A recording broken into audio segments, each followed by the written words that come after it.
মুখ্যমন্ত্ৰীৰ আমাৰ CM ট্ৰিপলে আত্মনিৰ্ভৰ অসম আঁচনি, মুখ্যমন্ত্ৰীৰ আত্মনিৰ্ভৰ অসম আঁচনি, এই আঁচনিৰ জৰিয়তে প্ৰতিজন যুৱ ব্যৱসায়ী বা যুৱ উদ্যোগপতিক আমি 2 লাখ টকাকৈ আৰ্থিক সহায় আগবঢ়াওঁ। 25,000 যুৱকে 1 লাখ টকা লাভ কৰিলে। অহা আগষ্ট মাহত আমি তেওঁলোকৰ ব্যৱসায় বা উদ্যোগ চাবলৈ যাম। যিসকলে সফলতাৰে ব্যৱসায় কৰিছে, ছেপ্টেম্বৰ মাহত আমি তেওঁলোকক আৰু 1 লাখ টকা আগবঢ়াম।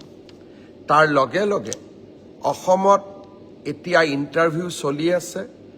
যিসকলে CM ট্ৰিপলেৰ বাবে আবেদন কৰিছে, তেওঁলোকে যাতে ইণ্টাৰভিউত উপস্থিত হয়।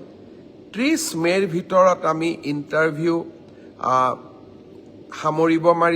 সামৰণি মাৰিব খুজিছোঁ, যাতে আমি নেক্সট 75,000 যুৱক যুৱতীক 1 লাখকৈ টকা আগবঢ়াব পাৰোঁ আৰু তেওঁলোকে এই টকাৰ সুযোগ বা উচিত ব্যৱহাৰ কৰিলে আৰু 1 লাখ টকা তেওঁলোকক আমি আগবঢ়াব পাৰোঁ। শ্ৰদ্ধাৰ